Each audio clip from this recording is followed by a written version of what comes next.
everyone, and welcome. I'm Air, and in today's special explainer, we're going to take a tricky part of English grammar and make it super simple and clear. We're talking about causative verbs.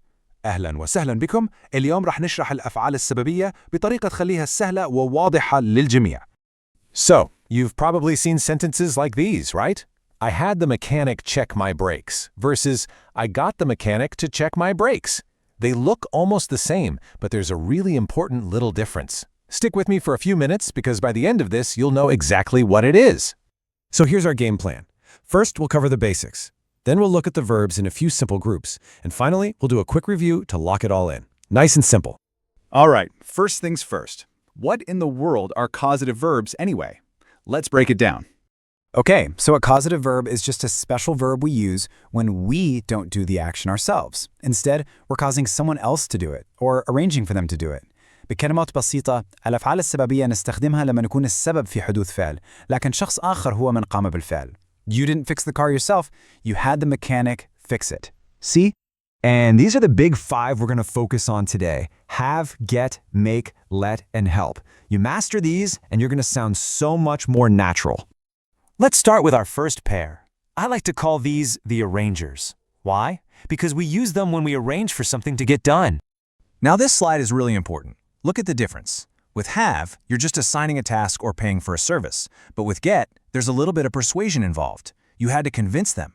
And here's the critical grammar point. Get always needs to before the next verb. That's a super common mistake, so watch out for it. الفرق مهم. have تعني أنك توكل مهمة لشخص. أما get فتعني أنك تقنعه بالقيام بها. And remember, get always needs that too. Let's see this in action. I had the mechanic check my brakes. Simple. It was his job. But she got her son to do his homework? Well, that sounds like she probably had to convince him a little bit, right? Notice the structure. Had plus check, but got plus to do. But, you know what? It gets easier.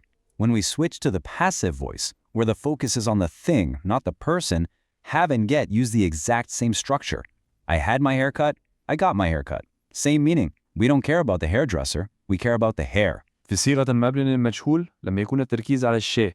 have و get يستخدمون نفس القاعدة بالضبط. Easy. Okay, moving on to our next pair, which I call the controllers. These two are all about power.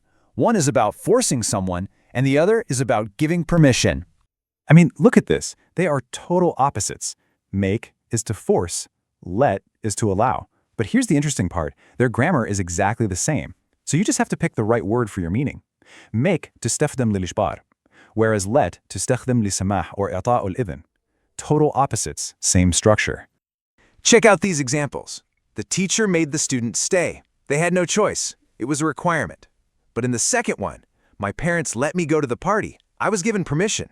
It's amazing how changing just one word totally changes the story, isn't it? Okay, stop. Pay very close attention right here. This is a huge exception. In the active voice, you say, make them stay. But when you flip it to the passive voice, you must add to. They were made to stay. This is one of those rules you just have to memorize, okay? هذه قاعدة استثنائية ومهمة جدا. In the passive voice, make always needs to.